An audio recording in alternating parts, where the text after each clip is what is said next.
Les musulmans montent au créneau pour conserver et sauver leur mosquée dans le quartier de l'Île-Five. On vous en parlait hier, le foyer de travailleurs migrants va être détruit. Ce bâtiment construit en 1969 est trop vétuste.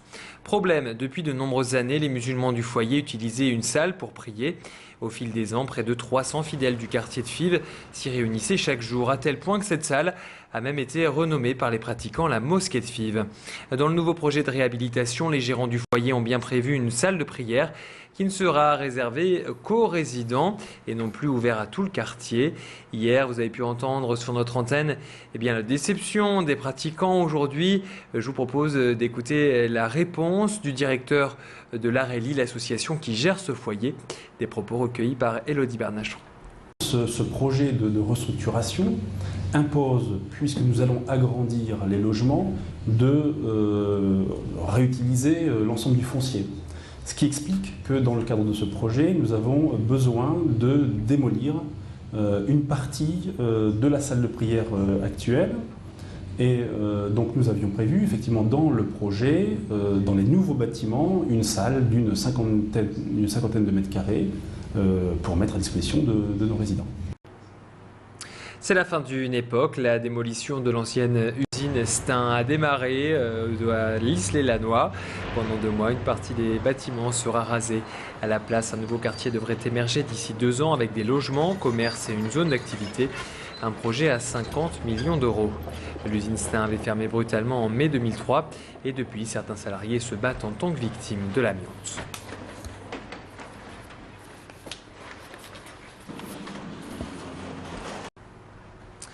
Social, la grande journée de grève nationale de mardi prochain se prépare. Je vous rappelle que les syndicats appellent à manifester pour protester contre la réforme des retraites. Dans leur ligne de mire, la mesure principale qui vise à relever l'âge légal de la retraite de 60 à 62 ans, l'âge légal de départ. Après 3 jours d'action qui ont rassemblé à chaque fois des millions de personnes dans les rues, le mouvement pourrait se radicaliser. Des préavis de grève ont été déposés dans 85 réseaux de transport urbain, dont 29 reconductibles.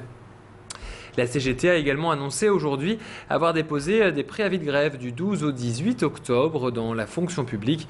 Une menace de grève reconductible brandie par le syndicat si le gouvernement reste sourd aux revendications et à la mobilisation de mardi prochain. Dans le Nord, la CGT ne parle pas encore de radicalisation du mouvement et toute forme d'action sont envisageables, pas que cette reconduction des grèves. Politique, les Verts ont fait leur rentrée ce matin avec un peu de retard. Cette année s'annonce déjà chargée car les chantiers sont nombreux. Au programme, agriculture, l'accueil des Roms, l'eau et bien sûr les transports en commun.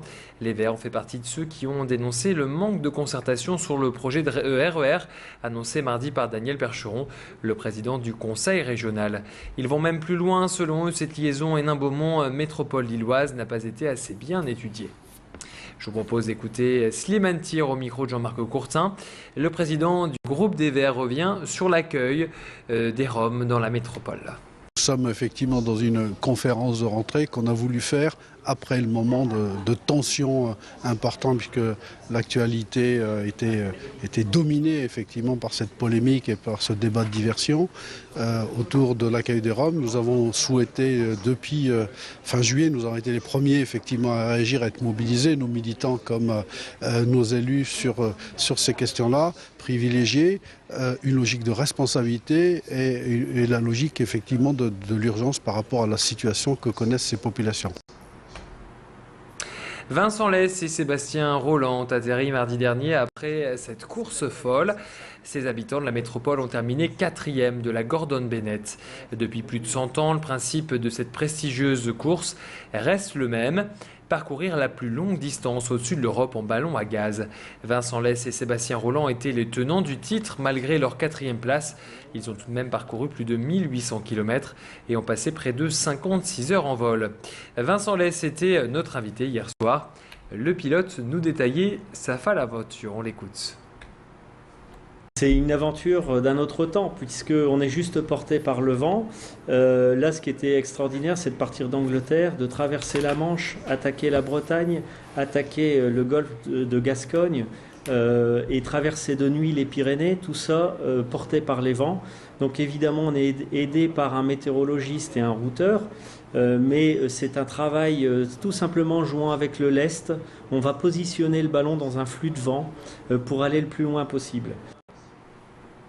La rentrée culturelle est très riche dans la métropole.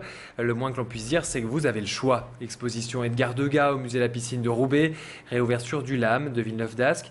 Et à partir de dimanche, vous pourrez découvrir la rétrospective Eugène Leroy au musée des Beaux-Arts de Tourcoing.